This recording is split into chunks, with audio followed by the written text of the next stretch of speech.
Good morning everyone. ठीक है, आज हम पढ़ेंगे एम्पियर्स लॉ। बायो सेवरेट्स लॉ हो गया है, उसके जितने भी एप्लीकेशन हमने देखे वो पढ़ लो आप। ठीक है, बाद में क्या करेंगे, एम्पियर्स लॉ पढ़ेंगे पहले। एम्पियर्स लॉ पढ़ने के बाद बायो सेवरेट्स लॉ और एम्पियर्स लॉ का यूज़ करके हम आगे जाके प्रॉब्लम सॉल्व करेंगे। ठीक है, तो आज पढ़ेंगे हम एम्पियर्स लॉ, बहुत ही इंपॉर्टेंट है। और उस पर मैं कुछ शॉर्टकट फार्मूले भी दूंगा आपको, जो आपको इजी जाएंगे प्रॉब्लम सॉल्व करने के लिए। ठीक है, तो फर्स्ट पढ़ेंगे हम एम्पियर्स लॉ। तो एम्पियर्स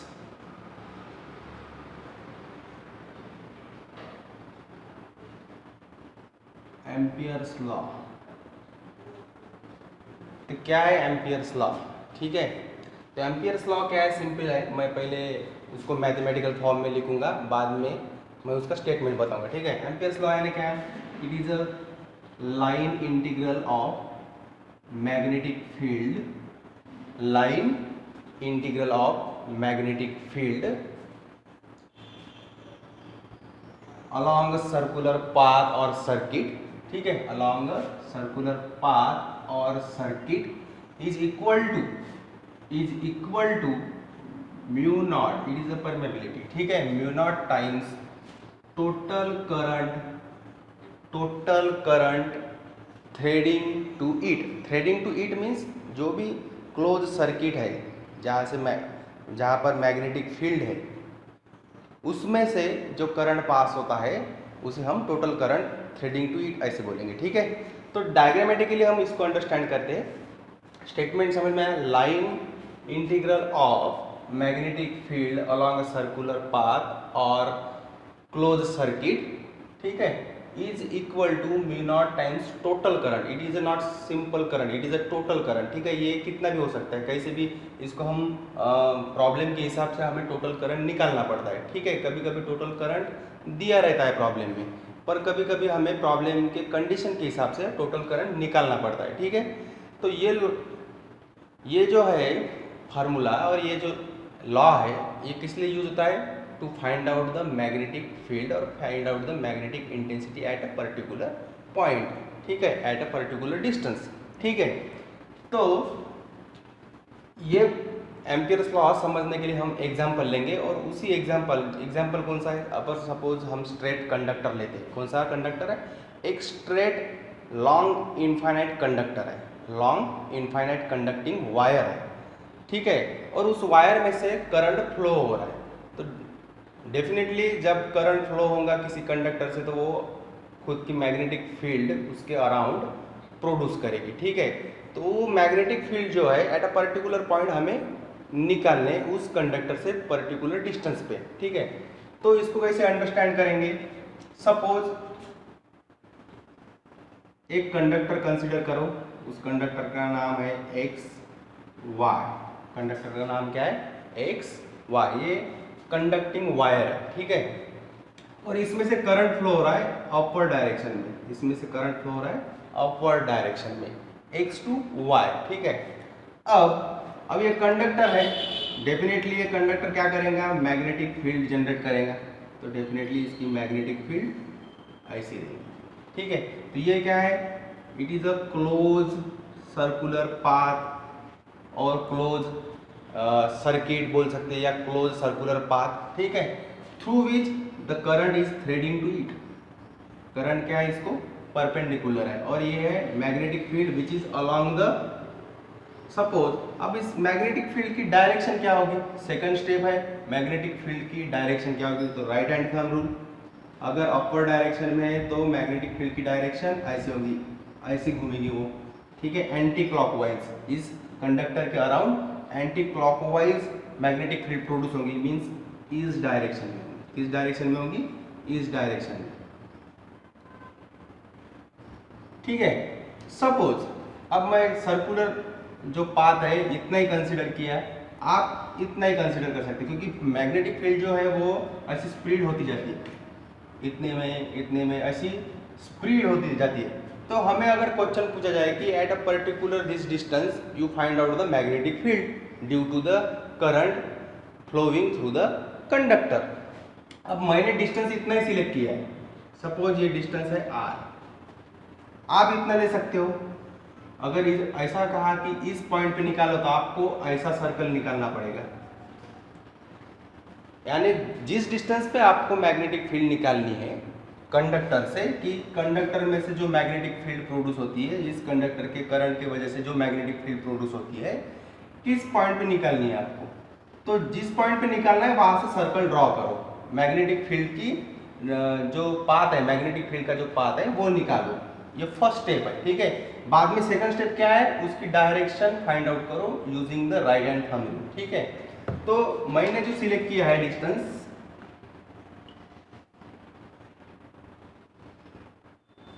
इतना ही सिलेक्ट किया है। थर्ड स्टेप क्या है, थर्ड स्टेप है कि एक स्मॉल एलिमेंट कंसीडर करो। मैंने यहाँ इस पॉइंट पे पी पॉइंट पे एक स्मॉल एलिमेंट कंसीडर किया, उसका नाम है डीएल।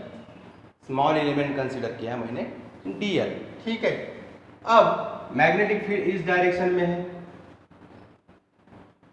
तो ये लॉ मुझे, इस लॉ का यूज करके इस कंडक्टर से जो भी मैग्नेटिक फील्ड इस पॉइंट पे प्रोड्यूस हो रही है, इस पॉइंट पे मुझे वो मैग्नेटिक फील्ड की इंटेंसिटी निकालनी है यूजिंग दिस एम्पियर्स लॉ। तो मैं किसके लिए निकाल रहा हूँ, it is a long, infinitely long straight conductor which carrying the current and produce the magnetic field at particular point। इस पॉइंट पे मुझे मैग्नेटिक फील्ड निकालनी है, ठीक है। तो कैसे निकालनी है, तो यूज दिस फार्मूला। पहले क्या करना है, लेफ्ट हैंड साइड सॉल्व करो, बाद में राइट हैंड साइड सॉल्व करो। फर्स्ट मैं देखूंगा कि left hand side, it is the close line integral B dot dl, ये सॉल्व करना है मुझे।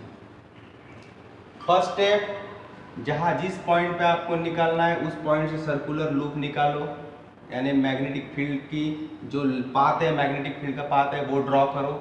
बाद में सेकंड स्टेप, डायरेक्शन डिसाइड करो right hand thumb rule use करके, एंड बाद में एक फार्मूला यूज करके आप उसकी मैग्नेटिक इंटेंसिटी इस पॉइंट पे कितनी है वो निकालो। तो पहले मैं क्या कहूँगा, स्मॉल एलिमेंट कंसिडर करना जरूरी है मुझे। स्मॉल एलिमेंट जो है, लेंथ का जो स्मॉल एलिमेंट है इस सर्कुलर पाथ, ये टोटल सर्कुलर पाथ है, इसका स्मॉल पाथ, स्मॉल एलिमेंट आपको कंसीडर करना जरूरी है।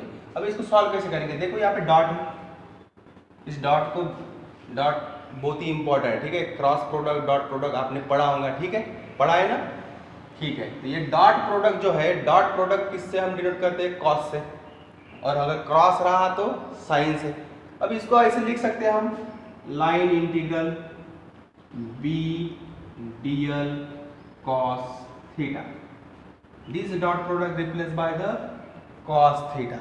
अगर दो कोई फिजिकल क्वांटिटी, अब यहाँ पे दो फिजिकल क्वांटिटी कौन सी है, देखो डॉट कब यूज करना है और क्रॉस कब यूज करना है ये भी बताता हूँ आज मैं। डॉट कब यूज करते हम, देखो दो क्वांटिटी अगर एक ही डायरेक्शन में, एक ही फ्लो में, एक ही डायरेक्शन में है, कौन सी दो फिजिकल क्वांटिटी है, एक मैग्नेटिक फील्ड है और एक लाइन एलिमेंट है, ये दोनों भी, ये डिस्टेंस है, डिस्टेंस और या डिस्प्लेसमेंट कंसीडर करो, डिस्प्लेसमेंट और मैग्नेटिक फील्ड दोनों भी एक ही डायरेक्शन में है, ठीक है। ये देखो डीएल और मैग्नेटिक फील्ड जो है इस पर्टिकुलर पॉइंट में, इस डायरेक्शन में, देखो ये ऐसी मैग्नेटिक फील्ड है ना, तो इस पर्टिकुलर पॉइंट के लिए मैग्नेटिक फील्ड क्या है, इस डायरेक्शन में, ऐसे, ठीक है। तो मैग्नेटिक फील्ड और डीएल, ये जो डीएल है, ये डीएल है, ये डीएल है और उसी डायरेक्शन में मैग्नेटिक फील्ड है, मीन दोनों भी same along the same path है, मीन्स इसलिए मैंने डॉट प्रोडक्ट। अगर दो फिजिकल क्वांटिटी परपेंडिकुलर है या कोई एंगल बनाते हैं एक दूसरे के साथ, ऐसे ऐसे दो फिजिकल, तब क्रॉस प्रोडक्ट यूज करना, ठीक है। पर यहाँ पे एक ही डायरेक्शन में है इसलिए डॉट प्रोडक्ट। अब डॉट प्रोडक्ट को हम cos थीटा से रिप्लेस करेंगे।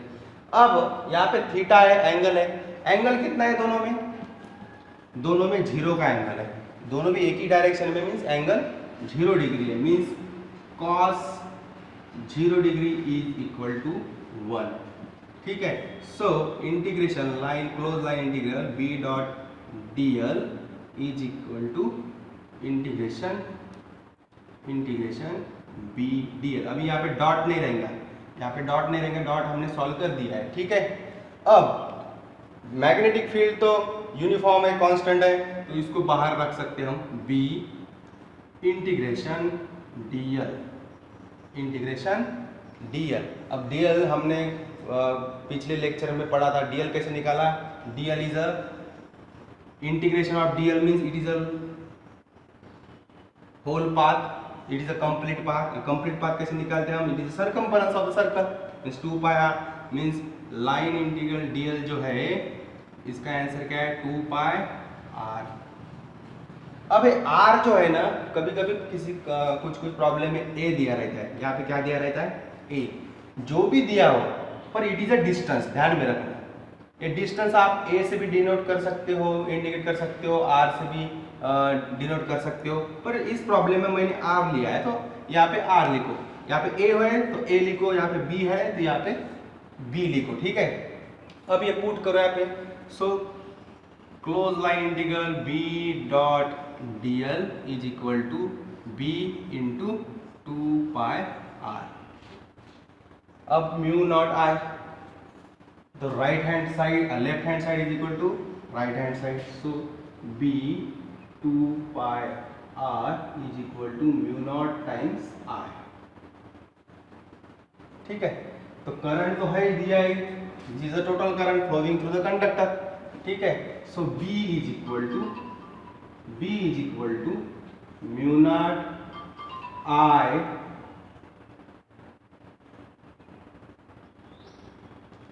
म्यू नॉट I अपॉन, ये क्वांटिटी इधर राइट हैंड साइड में लेके आओ, यहाँ पे मल्टीप्लीकेशन में तो यहाँ पे डिवाइड में हो जाएगी।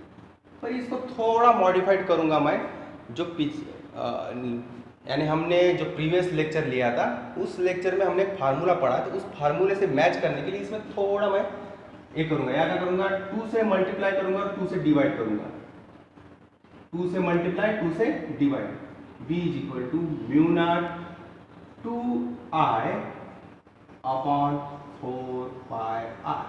This is the final answer. This is the magnetic field produced due to the long, infinitely long straight conductor. तो कल हमने पढ़ा था सर्कुलर लूप के लिए, आज पढ़ा हमने स्ट्रेट कंडक्टर के लिए यूजिंग द एम्पियर्स लॉ। तो दो फार्मूले हमेशा ध्यान में रखना, एक फार्मूला सर्कुलर लूप के लिए, मैग्नेटिक फील्ड कहाँ निकालने, सेंटर में, मीन्स लूप है एक, उसमें से करंट फ्लो हो रहा है, उसके वजह से जो भी magnetic field at the centre हमें निकालनी है, उसके लिए फार्मूला ध्यान में रखो। और दूसरा फार्मूला जो है स्ट्रेट कंडक्टर है एक, उससे जो मैग्नेटिक फील्ड प्रोड्यूस हो रही है एट पर्टिकुलर पॉइंट निकालनी है, तो हमने एम्पियर्स लॉ यूज करके उसकी भी मैग्नेटिक फील्ड निकाली है। तो ये दो जो फार्मूले, एक सर्कुलर लूप, मैग्नेटिक फील्ड कहाँ निकालने एट द सेंटर, एंड दूसरी straight conductor wire, infinitely long straight conductor wire. ये कौन सा वायर है, infinitely long straight conductor which carrying the current and produce the magnetic field around it, ठीक है। ये दो फार्मूले हमें ध्यान में रखने हैं, क्योंकि आगे जाके जब हम प्रॉब्लम पढ़ेंगे तो ज़्यादा से ज़्यादा प्रॉब्लम दोनों को मिक्स करके पूछे जाती है, यानी वहाँ पे स्ट्रेट वायर भी रहता है और सर्कुलर लूप भी रहता है, ठीक है। पर इस पर मैं एक शॉर्टकट फार्मूला दूंगा आपको, इसमें एक दो स्पेशल कंडीशन है और उसको शॉर्टकट फार्मूला है, उस पर वो शॉर्टकट फार्मूला आप ध्यान में रखो, ठीक है। सर्कुलर लूप के लिए तो मैंने कल बताया आपको थीटा पे डिपेंड वाला एक फार्मूला, आज मैं स्ट्रेट कंडक्टर के लिए एक शॉर्टकट फार्मूला बताऊंगा, वो ध्यान में रखना है आपको, ठीक है। ये समझ में आया आपको, ठीक।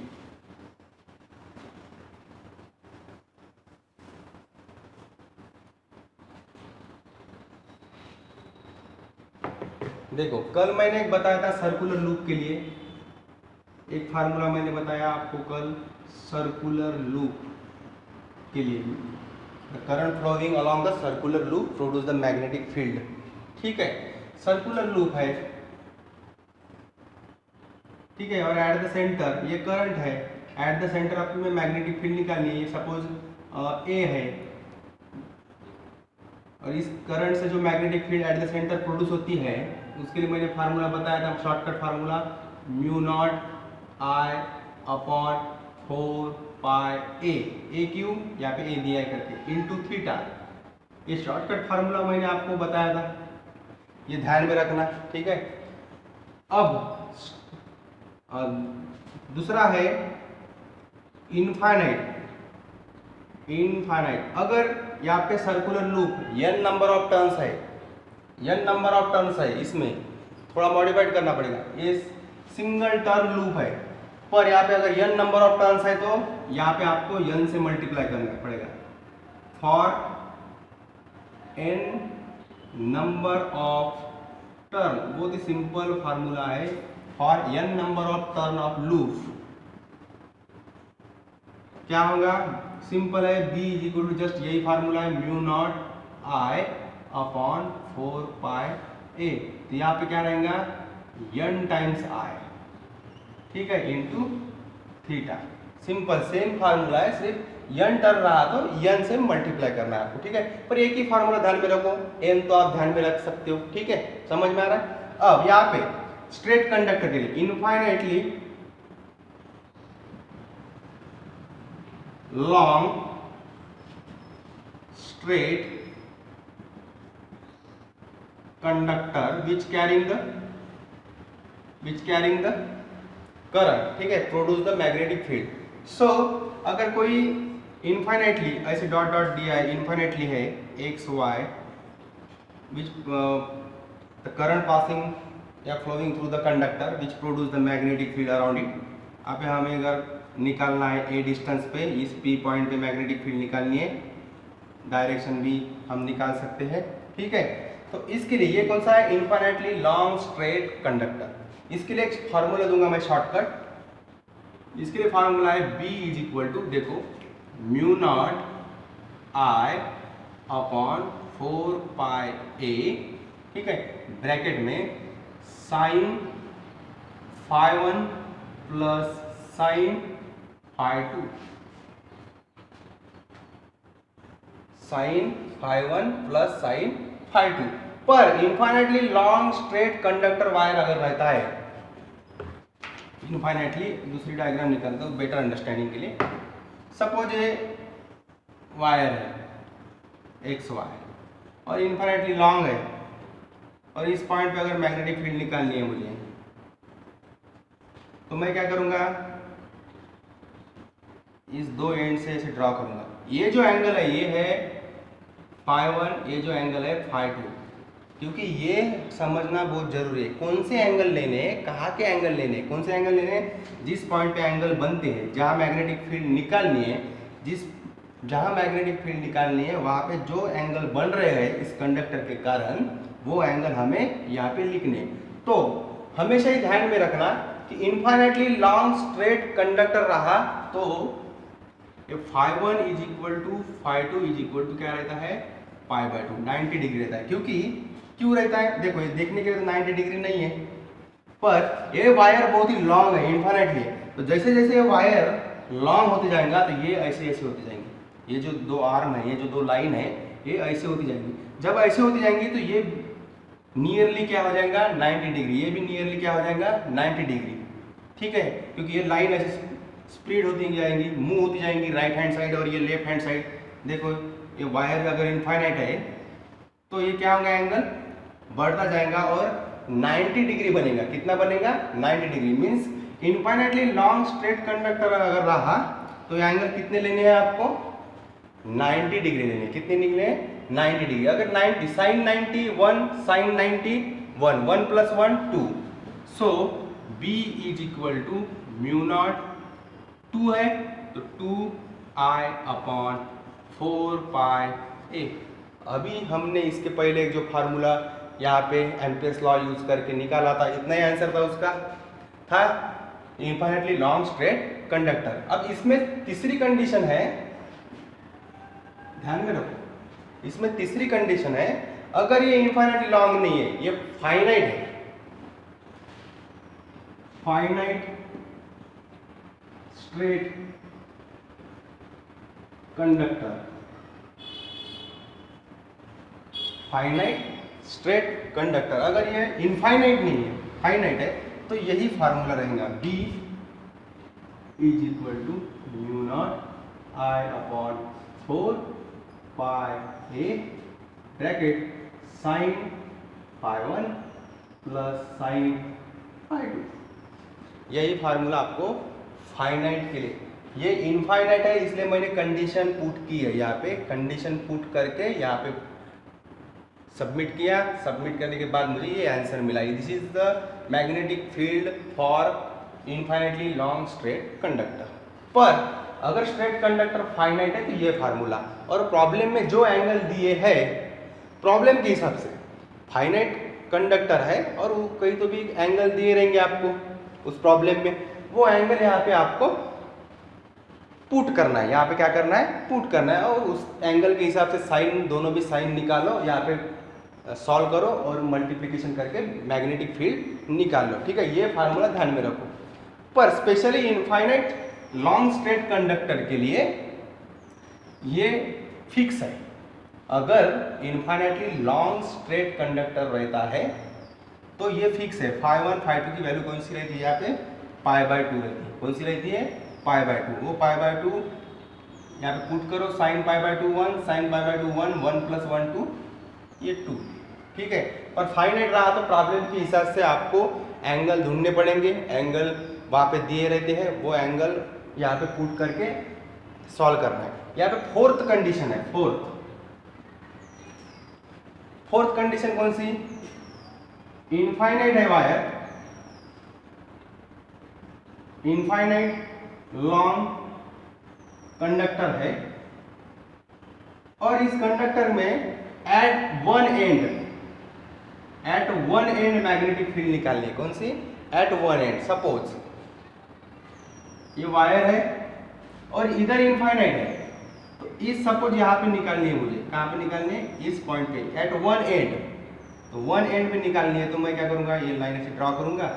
ये इनफाइनाइट है, तो ये एंगल कितना रहता है, इनफाइनाइट साइड के लिए एंगल कितना रहता है, इनफाइनाइट साइड के लिए सपोज ये φ2 है, तो φ1 है क्या, वन एंड बोला मैंने, तो इस साइड में कुछ है क्या, लाइन है क्या, लाइन नहीं है मीन्स एंगल नहीं है, मीन्स φ1 क्या है 0, φ2 क्या है 90 डिग्री। 90 डिग्री φ2 क्यों 90 डिग्री है, क्योंकि ये जो एंगल है इनफाइनाइट साइड का है। इनफाइनाइट साइड में एंगल कितना रहता है 90 डिग्री। जैसे ये देखो दोनों भी इनफाइनाइट है तो 90 डिग्री 90 डिग्री, पर एट वन एंड इधर तो एंगल है ही नहीं, मीन्स φ1 = 0 एंड φ2 = 90 डिग्री। कब होता है, जब इनफाइनाइट साइड में आप एंगल कंसीडर करते हो तो इसका आंसर क्या होगा 90 डिग्री। इसी फार्मूले का यूज करो, क्या होगा, B = sin 0 0, sin π/2 1 1 into this क्या होगा, μ0 I/4πa।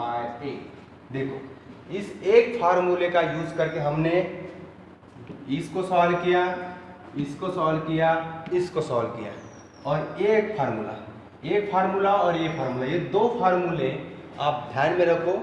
और अकॉर्डिंग टू कंडीशन, प्रॉब्लम में क्या कंडीशन दी है, एंगल कौन से दिए है वो समझ के, और कंडीशन क्या है कि स्ट्रेट वायर फाइनाइट है, एंगल कौन से है, स्ट्रेट वायर इनफाइनाइट है क्या, इनफाइनाइट रहा तो फिर एंगल निकालने की जरूरत ही नहीं है, क्योंकि एंगल तो π/2 ही रहता है। पर फाइनाइट के लिए आपको एंगल वहाँ पे देखने पड़ेंगे प्रॉब्लम में, और उसके हिसाब से यहाँ पे पुट करने पड़ेंगे। यानी एक फार्मूले से आप 3 कंडीशन सॉल्व कर सकते हो, 1 2 3। कौन से फार्मूले से, इस फार्मूले से। और सर्कुलर लूप रहा तो ये यूज करना है आपको, ठीक है। और दूसरी बात, हमेशा ही सर्कुलर लूप क्लोज नहीं दिया नहीं रहता, कभी कभी हाफ दिया रहता है। मैंने कल ही बताया आपको, कभी कभी ऐसे हाफ दिया रहता है, और ये सेंटर होगा ना, क्योंकि देखो अगर इसको कंप्लीट करते हैं तो ये सेंटर बन गए। मीन आपको इमेजिन करना पड़ेगा कि ये सर्कुलर है, पर हमें दिया है प्रॉब्लम में हाफ दिया है, तो आपको क्या सोचना पड़ेगा, पहले इसको मैं क्लीन करता हूँ, सर्कुलर लूप पे फिर से आता हूँ मैं, ठीक है। ये फार्मूला ध्यान में रखना है आपको, ये 2 फार्मूले आपको याद रखने हैं, क्योंकि कल मैं इस पे प्रॉब्लम लेने वाला हूँ, ठीक है।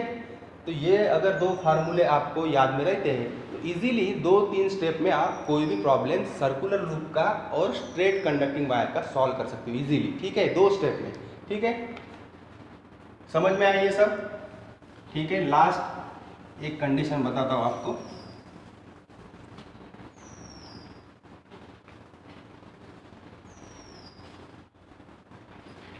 सर्कुलर लूप पे फिर से आएंगे हम।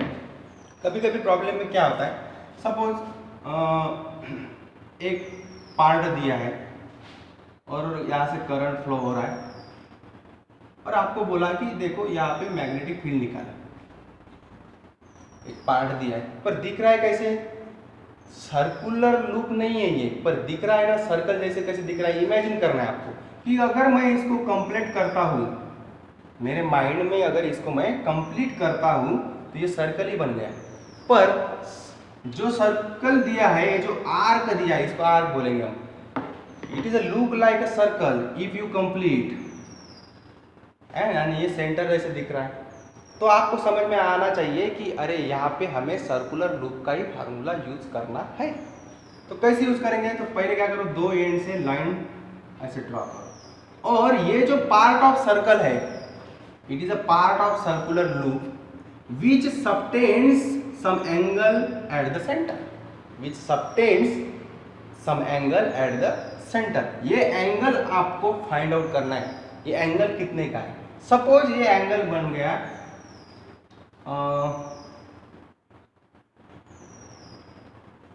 ये एंगल सपोज बन गया 145 डिग्री या 135 डिग्री बन गया। 135 डिग्री यानी कितना, इसको हमें पाई के फॉर्मेट में लिखना है। मैंने पहले बताया किस फॉर्मेट में लिखना है, आपको पाई के फॉर्मेट में लिखना है। तो पाई के फॉर्म में लिखना है तो 135 कितना होगा, कितना होता है 3π/2 कितना होता, नहीं ठीक है, π/2 90 डिग्री। 135 के लिए क्या होगा वो आप निकालो, जितना होता है वो यहाँ पे पुट करो, पुट करने के बाद b निकालो। सपोज फॉर एग्जांपल ये अगर 3π/2 बन गए, सपोज फॉर एग्जांपल आपके अंडरस्टैंडिंग के लिए, सपोज ये एंगल 3π/2 बन गए, तो आप क्या करोगे, b is equal to μ0I, यही फार्मूला यूज करो। देखो डिस्टेंस कितना है यहाँ पे a,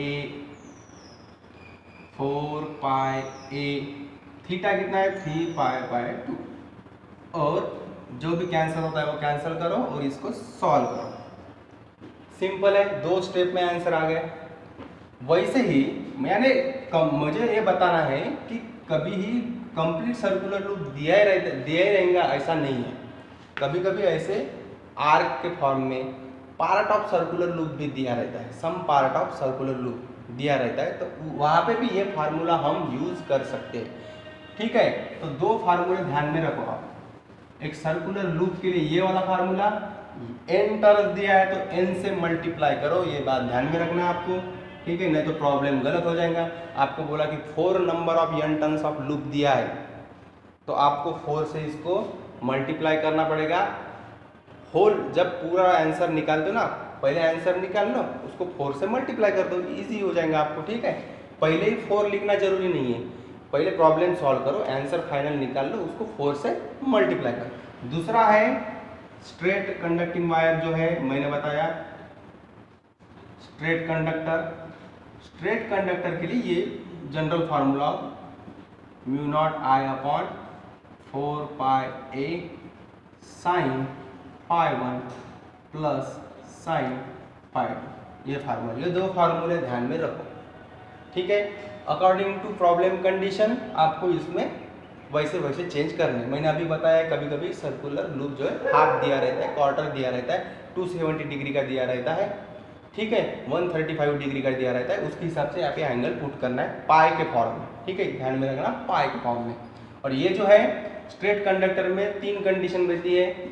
एक फाइनाइट वायर दिया रहता है, finite long straight conductor wire, तो उसके हिसाब से φ1 φ2 आपको निकालनी है।